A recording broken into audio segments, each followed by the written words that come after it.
Hello everyone, welcome back to my channel. ನಾನು ಹರ್ಷಿತಾ ಗೌಡ. ನೀವು ನೋಡ್ತಾ ಇದ್ದೀರಾ ಬೆಳ್ಳಿಬೆಟ್ಟ ಯೂಟ್ಯೂಬ್ ಚಾನಲ್. ನೀವೇನಾದ್ರು ನನ್ನ ಚಾನಲ್ನ ಇನ್ನೂ ಸಬ್ಸ್ಕ್ರೈಬ್ ಮಾಡಿಲ್ಲ ಅಂತಂದರೆ ಈಗಲೇ ಸಬ್ಸ್ಕ್ರೈಬ್ ಮಾಡಿ. ಹಾಗೆ ನಿಮಗೆ ಈ ವಿಡಿಯೋ ಇಷ್ಟ ಆಯಿತು ಅಂದರೆ ಲೈಕ್ ಮಾಡಿ, ಶೇರ್ ಮಾಡೋದನ್ನು ಮರಿಬೇಡಿ.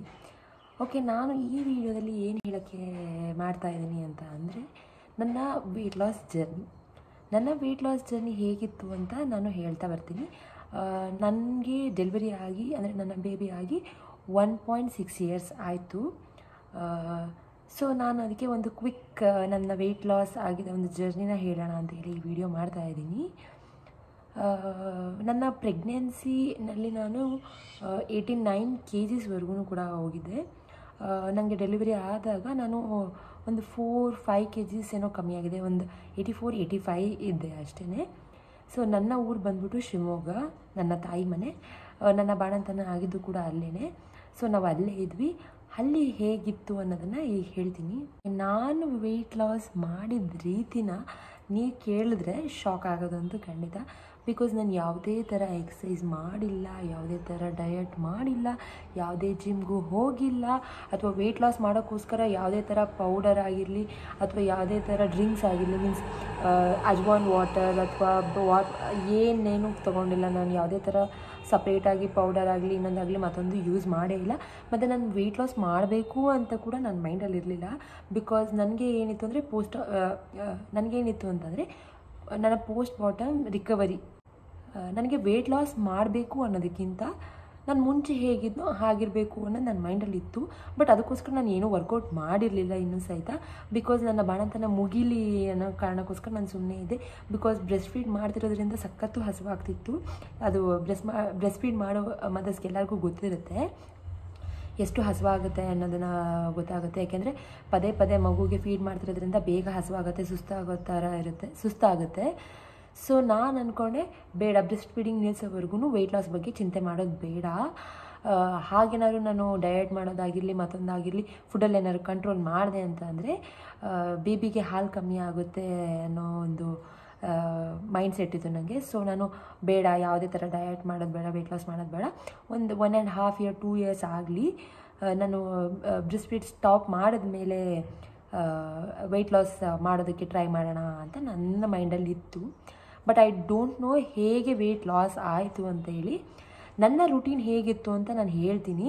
ಮೇ ಬಿ ಅದರಿಂದನೇ ನನ್ನ ವೆಯ್ಟ್ ಲಾಸ್ ಆಗಿರಬಹುದು ಅಂತ ನಾನು ಅಂದ್ಕೊಳ್ತೀನಿ.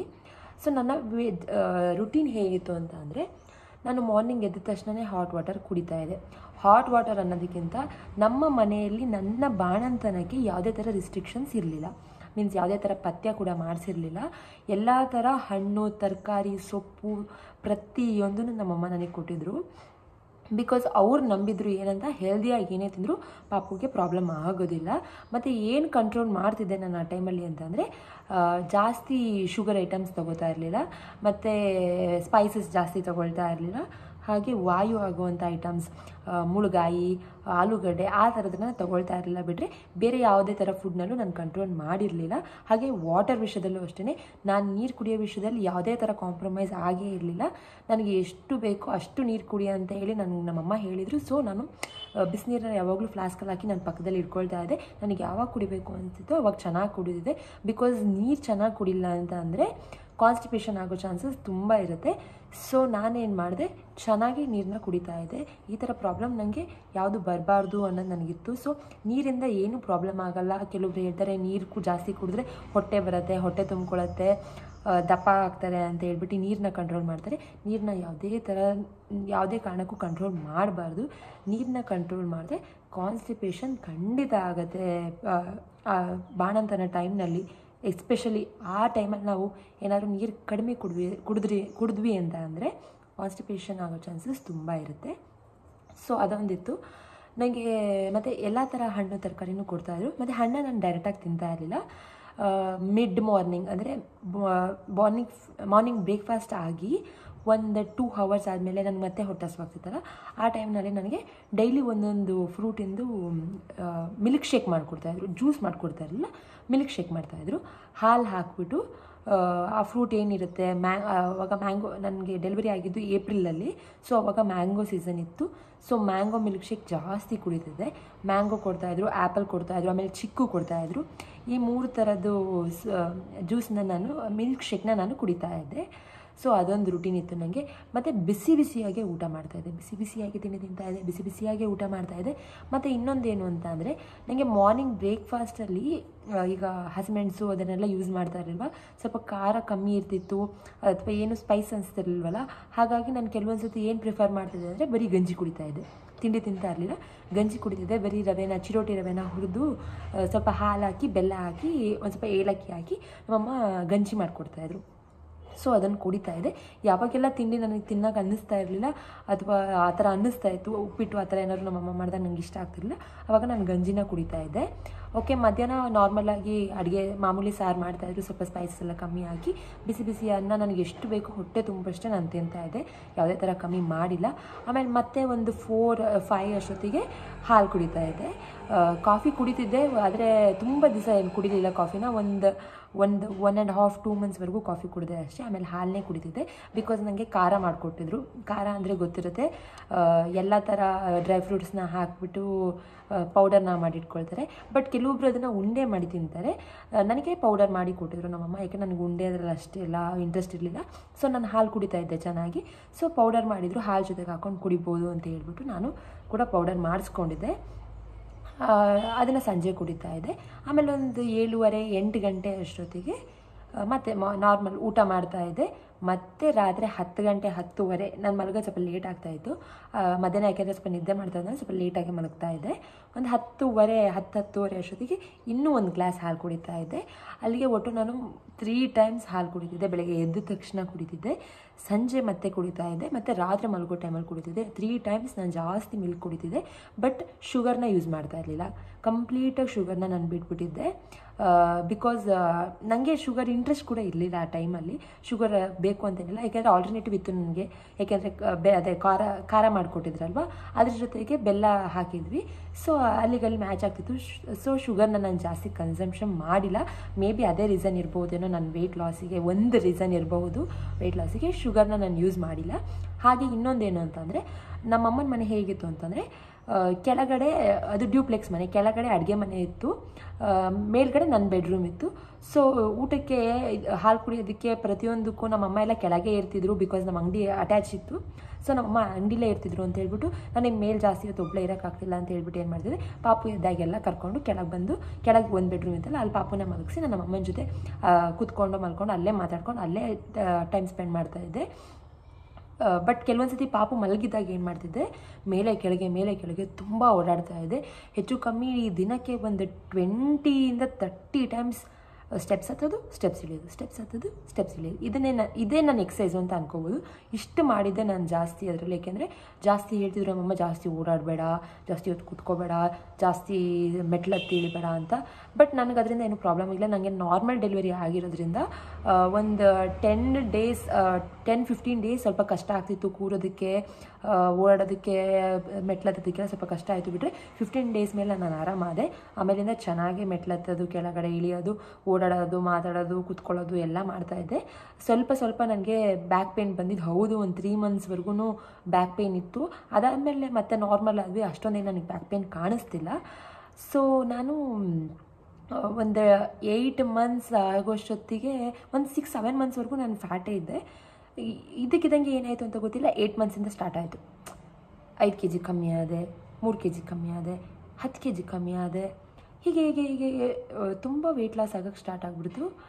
ನಮ್ಮನೆಯಲ್ಲೆಲ್ಲ ಅಂದ್ಕೊಂಡ್ರು ಏನೋ ಪ್ರಾಬ್ಲಮ್ ಆಗ್ತಿದೆ, ವೆಯ್ಟ್ ಲಾಸ್ ಸಖತ್ತಾಗಿ ಇನ್ಸ್ಟೆಂಟಾಗಿ ಇಷ್ಟೊಂದು 1-2-3 ಮಂತ್ಸ್ ಅಷ್ಟೊತ್ತಿಗೆ ಒಂದು 15-20 kgs ಕಮ್ಮಿ ಆಗಿಬಿಟ್ಟೆ ಒಂದೇ ಸಲ ನಾನು. ನಮ್ಮನೆಯಲ್ಲೆಲ್ಲ ಅಂದ್ಕೊಂಡ್ರು ಮೇ ಬಿ ಏನೋ ಶುಗರ್ ಹೆಚ್ಚು ಕಮ್ಮಿನೋ, BP-ನೋ, ಥೈರಾಯ್ಡೋ ಅಥವಾ ಏನೋ ಒಂದು ಪ್ರಾಬ್ಲಮ್ ಆಗಿರ್ಬೋದು. ಸೊ ಅದಕ್ಕೆ ಸಡನ್ನಾಗಿ ವೆಯ್ಟ್ ಲಾಸ್ ಆಗಿಬಿಟ್ಲು ಅಂತ ಹೇಳ್ಬಿಟ್ಟು, ಅದಕ್ಕೆ ಒಂದು ಸತಿ ಚೆಕ್ ಮಾಡ್ಸೋಣ ಅಂತ ನಾನು ಹಾಸ್ಪಿಟಲ್ಗೂ ಹೋದೆ. ಎಲ್ಲ ಥರ ಬ್ಲಡ್ ಚೆಕಪ್ ಕೂಡ ಮಾಡಿದ್ರು ಅವರು. ಅಲ್ಲಿ ಹೇಳಿದ್ರು ಎಲ್ಲ ನಾರ್ಮಲ್ ಆಗಿದೆ, ಏನು ತೊಂದರೆ ಇಲ್ಲ ಅಂತ ಹೇಳಿ. ಯಾಕೆ ಬ್ರೆಸ್ಟ್ ಫೀಡ್ ಮಾಡಬೇಕು ಅನ್ನೋದನ್ನು ಕೂಡ ಹೇಳಿದ್ರು. ಬ್ರೆಸ್ಟ್ ಫೀಡ್ನ ನಿಲ್ಲಿಸ್ಬೇಡಿ ಅಂತ ಕೂಡ ಹೇಳಿದ್ರು. ನನ್ನ ವೆಯ್ಟ್ ಲಾಸಿಗೆ ಮೇನ್ ರೀಸನ್ ಆಗಿದ್ದಿದೆ ಬ್ರೆಸ್ಟ್ ಫೀಡಿಂಗ್. ಮಕ್ಕಳು ಎಷ್ಟು ಹಾಲು ಕುಡಿತಾರೋ, ನಾವು ಎಷ್ಟು ಬ್ರೆಸ್ಟ್ ಫೀಡ್ ಮಾಡ್ತೀವೋ ಅಷ್ಟು ಬೇಗ ವೆಯ್ಟ್ ಲಾಸ್ ಆಗುತ್ತೆ. ನನಗಿದು ಗೊತ್ತಾಗಿದೆ ಇವತ್ತು ಹಾಸ್ಪಿಟಲ್ಗೆ ಹೋದಾಗ. ನನ್ನ ವೆಯ್ಟ್ ಲಾಸಿಗೆ ಕಾರಣನೇ ಬ್ರೆಸ್ಟ್ ಫೀಡ್ ಅಂತ ನನಗೆ ಗೊತ್ತಾಯಿತು. ಬಿಕಾಸ್ ನಾನು 6 ಮಂತ್ಸ್ ಎಕ್ಸ್ಕ್ಲೂಸಿವ್ ಬ್ರೆಸ್ಟ್ ಫೀಡ್ ಮಾಡಿದೆ ನನ್ನ ಪಾಪುಗೆ. ಯಾವುದೇ ಥರ ಹಾಲು ಆಗಲಿ ಅಥವಾ ಏನೇ ಸಿರ್ಲ್ಯಾಕ್ ಆಗಲಿ ಏನೂ ಕೂಡ ನಾನು 6 ಮಂತ್ಸ್ವರೆಗೂ ಯೂಸ್ ಮಾಡೇ ಇಲ್ಲ.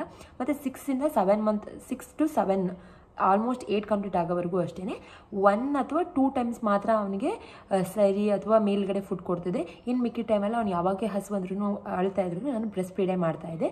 ಆಮೇಲೆ 8 to 10 ಮಂತ್ಸ್ ಏನು ಮಾಡ್ತಿದ್ದೆ, ಒಂದು ಫೀಡ್ ಮಾತ್ರ ಮಾಡ್ತಾಯಿದ್ದೆ. ಡೇ ಟೈಮಲ್ಲಿ 1 ಫೀಡ್ ಮಾಡ್ತಾಯಿದ್ದೆ. ನೈಟ್ ಟೈಮಲ್ಲಿ ಅವ್ನು ಎಷ್ಟು ಸತಿ ಕೇಳ್ತಿದ್ದೋ ಅಷ್ಟು ಸತಿ ಫೀಡ್ ಮಾಡ್ತಿದ್ದೆ. ಡೇ ಟೈಮಲ್ಲಿ 1 ಸತಿ ಮಾಡ್ತಿದ್ದೆ. ಇನ್ನು ಮಿಕ್ಕಿದ 2 ಟೈಮು ಅವನಿಗೆ ಫುಡ್ ಕೊಡ್ತಿದ್ವಿ. 10 ಮಂತ್ಸ್ ಆದಮೇಲೆ 3 ಟೈಮ್ಸ್ ಕೂಡ ಅವನಿಗೆ ಫುಡ್ ಕೊಡೋಕ್ಕೆ ಸ್ಟಾರ್ಟ್ ಮಾಡಿದ್ವಿ. ಯಾವಾಗ ಕೇಳ್ತಾನೆ ಮಧ್ಯದಲ್ಲಿ ಯಾವಾಗಾದ್ರು ಒಂದು ಸಲ ಮಾತ್ರ ಫೀಡ್ ಮಾಡೋಕ್ಕೆ ಸ್ಟಾರ್ಟ್ ಮಾಡಿದೆ.